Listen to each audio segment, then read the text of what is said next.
right, you know the rules. Robots paint. You guessed, I give some clues. We are going to do the top 20 space movies.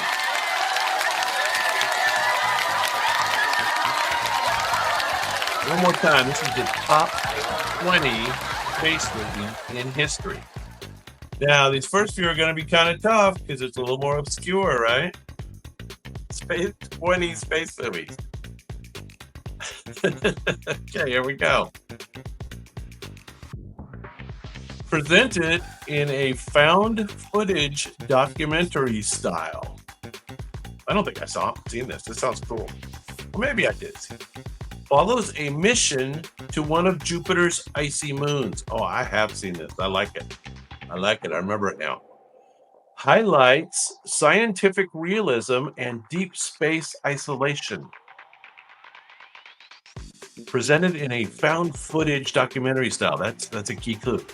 Explores what lies beneath a frozen extraterrestrial ocean. Yeah, this is cool. This is a cool movie if you haven't seen it. A shocking discovery cuts communication with Earth. Yeah, you got it. Stuart, hang on to that one, Rhombus. What come up? Europa Report is correct. Anybody got a guess on what year they made Europa Report? The film consulted real NASA scientists to ground its premise in plausible science. Yeah, it was cool. If you haven't seen it, it is a pretty cool movie. Europa Report. There you go. 2013 was the year. No, Stuart. Okay, next up, one of my favorites, actually, and a little bit different. Militaristic propaganda saturates this high-octane future. Giant alien insects threaten human expansion. Damn bugs. This was adopted from a controversial sci-fi novel. Robin says it satirizes fascism and blind patriotism through action spectacle. I like the spectacle. I like the spectacle of it. It was different, right? Would you like to know more? Became a meme-worthy tagline. You remember the end of the little commercial? Would you like to know more? Would you like to sign up? Starship Troopers is correct. 1997. Though critically misunderstood at release, I would say that's true, is now hailed as a biting social commentary. There you go. Starship Troopers. Now loved by all. All right. I remember seeing this movie too, and I liked this movie when I saw it. It was a little bit offbeat. A lonely botanist defies orders to save Earth's last forests. The movie takes place aboard a space greenhouse ship. It features 3 service robots. Yeah, I'm gonna ask if you guys remember the names of the robots. It emphasizes environmentalism and anti-corporate themes. This is not Space Odyssey.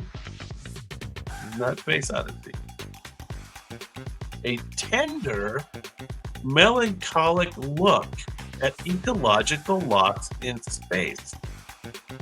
So yeah, this guy was like a real softy. And he had these 3 robots that were his friends. And they took care of all the forests. This guy was a botanist. They were in this greenhouse ship. Not lost in space. Maybe not enough of you guys saw this. I really liked it. This was called Silent Running. Does that ring a bell to anybody? Silent Running. The robot drones were portrayed by double amputee actors inside custom suits. Oh, that's why they were weird. They were like little people inside of there. Yeah, you got it, Stuart. Good job. And it was Bruce Stern. And the robots' names were Huey, Dewey, and Louie. Learn something every day on Retro Rocket Planet. I have a hard time remembering that. I'm so used to the history. Here we go. Number 17. This movie chronicles the rise of America's first astronauts. Good clue. It explores ego, risk, and Cold War pressure. It's based on Tom Wolfe's best-selling nonfiction book. And it does feature Chuck Yeager's record-breaking flight. Erwin got it already. Good job, Erwin. Not bad. The Mercury 7 face fame and fear at the dawn of space travel. And yeah, if you haven't seen it, it's am I remembering that it's kind of a long movie? But the stuff that takes place out in the Southern California desert of the training, Chuck Yeager, pretty cool stuff. Pretty cool stuff. Stuart's got it. Nice. The Mercury, I already said that. The film helped redefine space flight heroism for a new generation. There you go. The Right Stuff, 1983. All right, now this next one's a little more obscure. I think I might have seen it, but it wasn't when it came out. A dying sun threatens Earth's survival. A multinational crew attempts a solar reignition mission. Psychological stress and sabotage cloud the mission. Stunning visuals, like the one you see here, meet creeping dread. I like that. Stunning visuals meet creeping dread. I need more clues like that. I'm gonna feed that in next time. Well, so Stuart, that's you got it. Stuart got it. King was close. King, you were very close.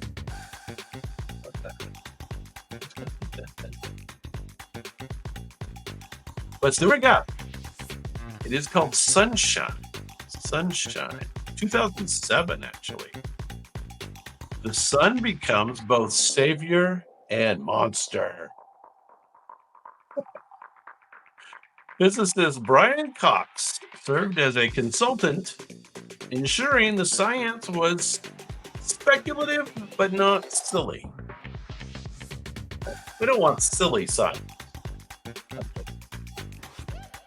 I think everybody will remember the next one. The picture might be a little hard to get, so we'll see how you do. This was based on a novel by famed astrophysicist Carl Sagan. Well, that's kind of a giveaway. A scientist receives a mysterious radio signal from deep space. It explores the tension between science and faith. It features a visually stunning wormhole sequence. Yeah, that whole thing was trippy.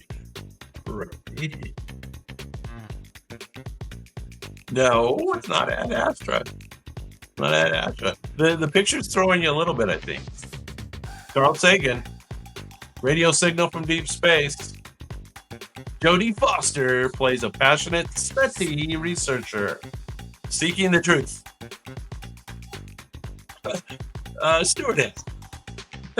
Stewardess. If you guys haven't seen this one's pretty cool. Building that whole time travel or the wormhole machine.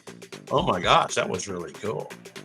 And how they get the plans from the signal and get the plans to build this wormhole machine. Anyway, cool movie.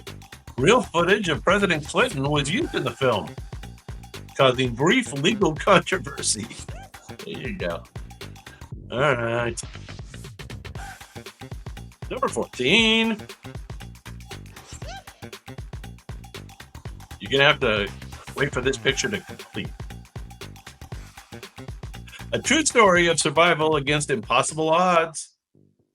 It's based on a failed lunar mission in 1970. The iconic line, "Houston, we have a problem." I'd say so. And this picture is actually the astronauts looking out the window at the problem. Astronauts improvise with duct tape and ingenuity. You guys are all getting it. Looks like maybe King was first. King, Robin Stewart. Tom Hanks leads a tense return to Earth.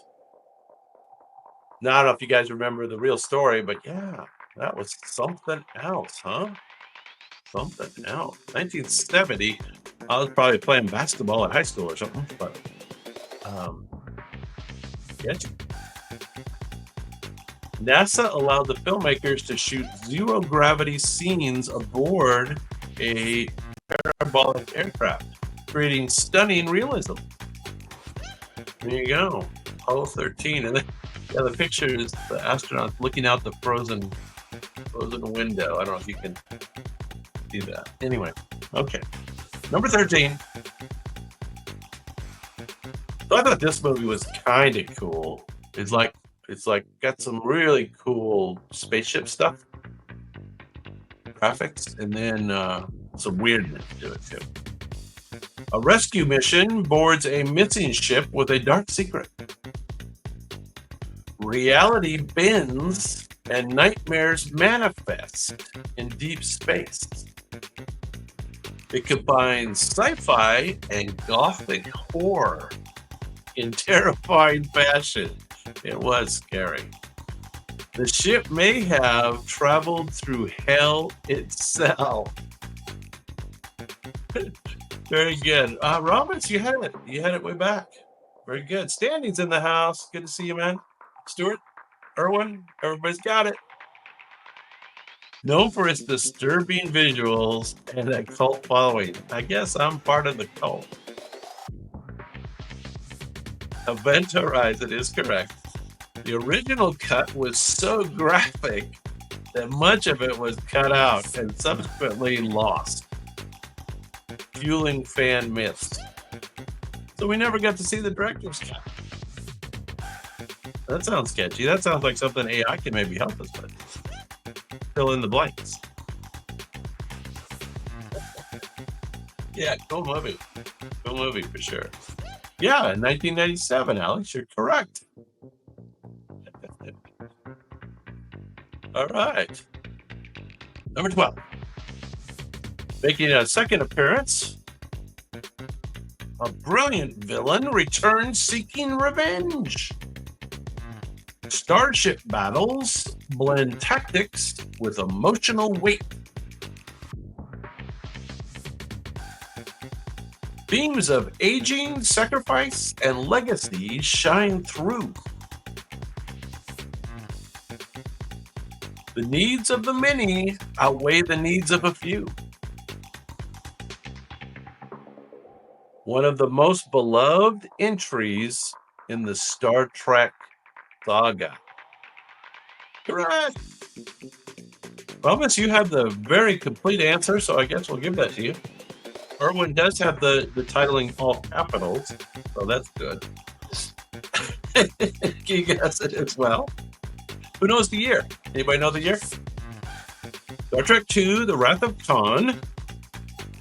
The movie revitalized the Star Trek franchise after the lukewarm reception of the first one. There you go. There you go. Anybody know the year? Going once? Going twice. Very good, Erwin. Very good. 1982 is correct. 1982. All right, now the next one I'm not sure I've seen. But good luck. I'll tell you the year. This movie was made in 2009. A lone worker tends to a lunar mining base. Strange occurrences raise questions about his identity. Nearly the entire film is carried by one actor. Sounds cheap to make. Oh, you guys know it. Did you see it? Was it cool? I don't think I've seen it. Artificial intelligence plays a chilling yet calm role. Oh. It explores themes of isolation, cloning, and corporate ethics. Oh, really? So I think we're almost at it first there. King had it. Pretty weird. I don't think this one's Sam Rockwell, is it? This wasn't Sam Rockwell, too, was it? Who's the actor? I don't know. Oh, maybe it says here. Let's see. Director Duncan Jones is David Bowie's son. And the film subtly nods to Bowie's Space Odyssey. Oh, that's interesting. That's a fun fact. Oh, it is Sam. Okay. Very good. Well, I will have to see that. 2009, it says. There you go. Okay, well, that was the first 10. Now we got the top 10. Now, similar topic. This one focuses more on the astronaut's inner world than outer space. The film portrays the Apollo 11 moon mission with unflinching realism. It emphasizes grief, isolation, and the weight of history. Intimate cinematography puts viewers inside the cockpit. All right. Anybody remember what this one's called? This is recent, 2018. Ryan Gosling plays Neil Armstrong in this biopic of quiet courage. Wasn't called Apollo 11. Wasn't called From Earth to the Moon, unless they changed the name of it. It was called something else. Director Damien Chazelle chose to shoot mini scenes with handheld cameras to mimic documentary style immersion. Erwin has it there. Erwin. First Man is correct. First Man. There you go. Who knew? Only Erwin. All right, number 9. Number 9. I don't know if it qualifies for top 10. Number 9.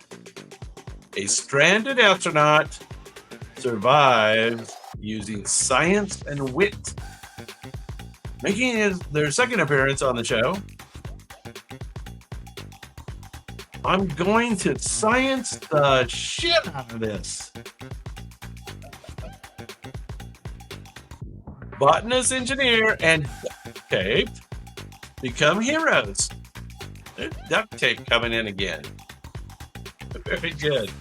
I think Robin said it first. Robin's King, Erwin. Mars has never looked so red or so hopeful.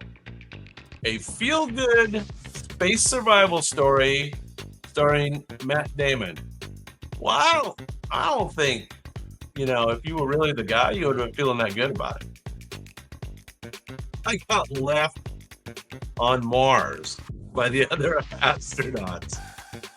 I'd be pissed off. I would not be happy for a while. That would take a little time to get over.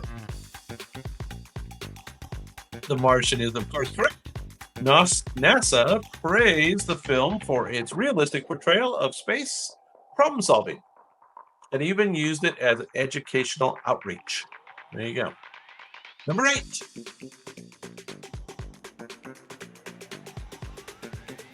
Number 8. A spacewalk turns into a fight for life. Debris rains death across Earth orbit. Very good. Everyone. Love us. Stunning single-shot sequences redefine immersion. Yeah, those were quite the intense scenes, right? The whole explosion, stuff getting destroyed. That was all crazy. It features a powerful solo performance by Sandra Bullock. A gripping survival story in the vacuum of space. Yeah, George Clooney doesn't really have a very big part. He just kind of floats out in space, right? Turns blue. Not a big part. The film's long takes and simulated zero gravity were achieved using LED light boxes and robotic rigs, not green screen. I don't know what that means, but it sounds cool. Gravity, all the way back 2013 now, over 10 years ago. Wow. All right, here's a harder one. I'm going to give you the year. This is all the way back in 1972. This is a cool movie, though. A planet-sized mind probes human memories.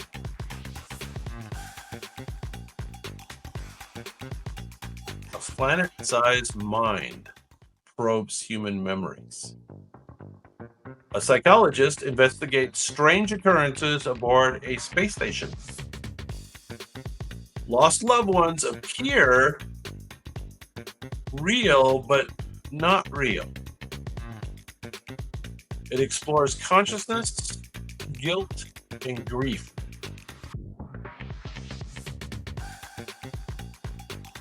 Yeah, this was weird. I definitely have seen this strange movie.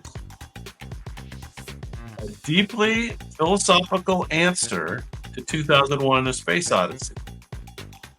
So, after 2001, these guys decided to make a movie that was cooler. Director Andrei Tarkovsky. Maybe Alex knows him. Andrei Tarkovsky considered it a response to the coldness of Western sci-fi, favoring emotion over spectacle. I stumped you guys. Solaris is the name of this. Solaris. Look that one up. Watch it if you can. Pretty weird movie. Space movie. Robots liked it. There you go. All right, now I know some of you guys have liked this movie. I've seen it on the board a few times. A son travels across the solar system to find his father. Psychological introspection meets cosmic journey.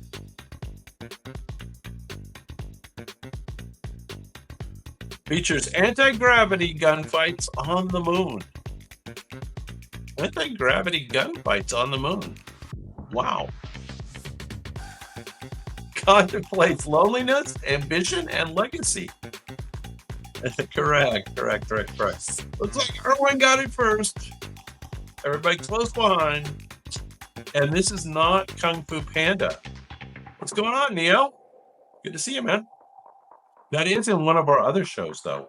So hang on to that. And yeah, this has got Brad Pitt in it.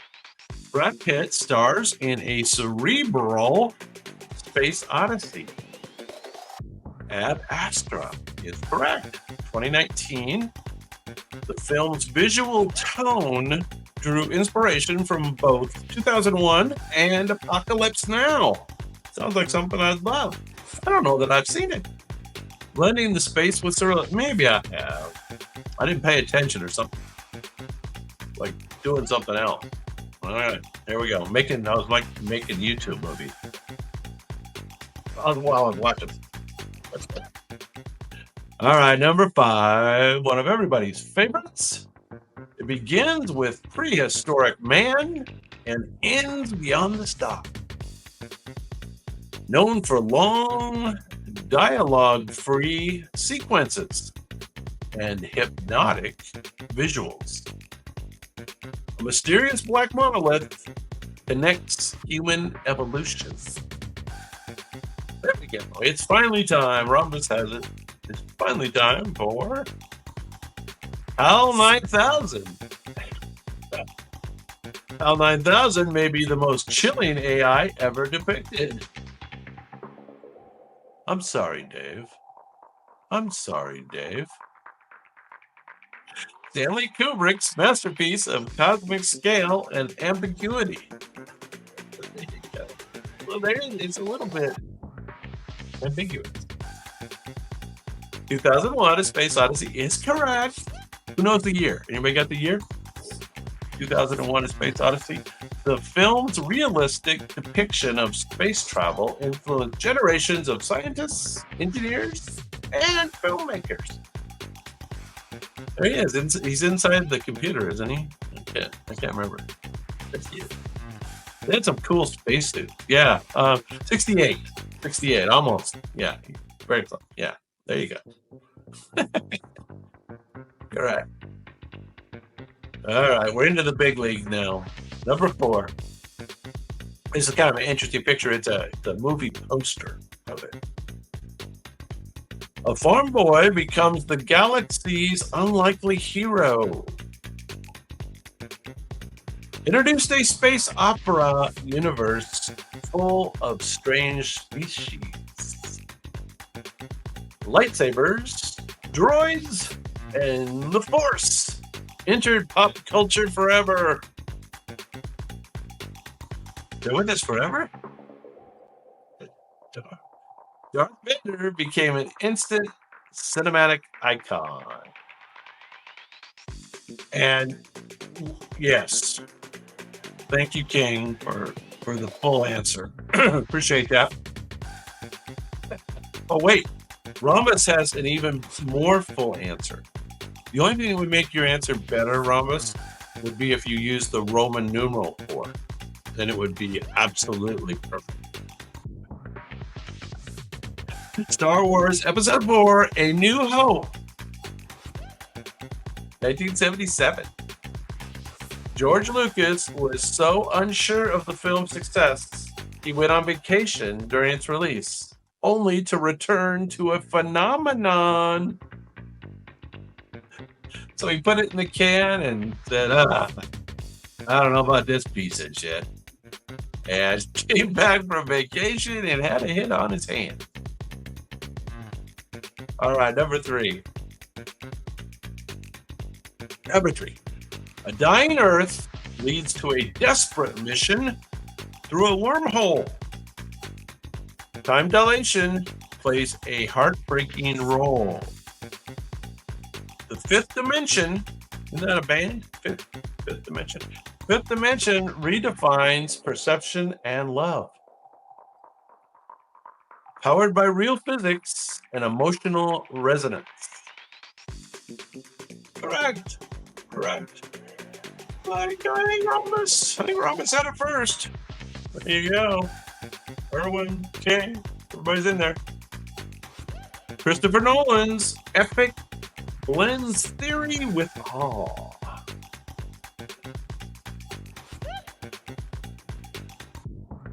Does anybody know the black hole had a name in this movie? Do you know what the name of the black hole was?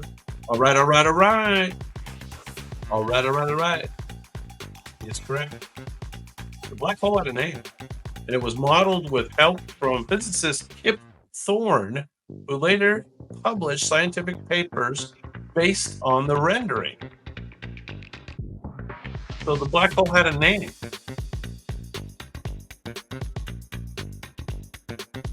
Oh, really? Erwin, that is a fun fact. Thank you for that. The black hole name was Gargantua. There you go. Learn something every day on What's the name of my channel now? Retro Rocket Live. Number 2. Alien visitors land but don't attack. Language is the key to understanding and changing time.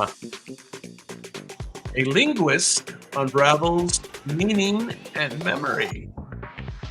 This is based on the acclaimed short story, Story of Your Life. A cerebral and emotional masterpiece of first contact. Correct you are. Columbus again. Amy Adams. Amy Adams. And who's the guy? He's the archer guy in that other movie. In there. Not E.T., but there is an E.T. What does the E.T. look like? You guys remember? You guys remember what the E.T. in this one looks like? Remember he's in that smoky steam field behind the glass. Yeah, Jeremy Renner. Yes.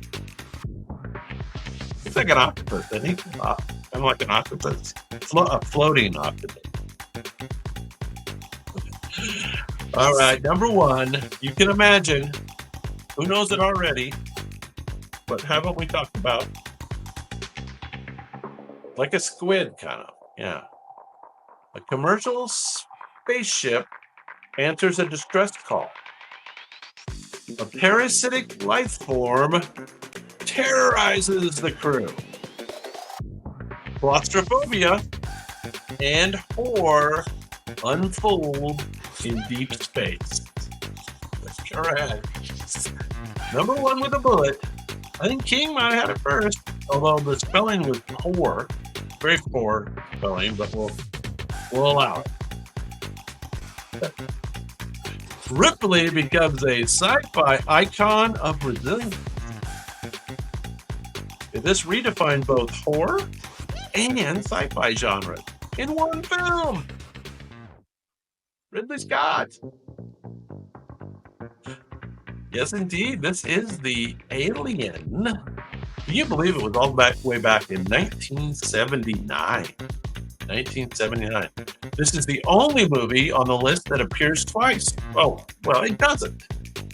Because I took the other one out.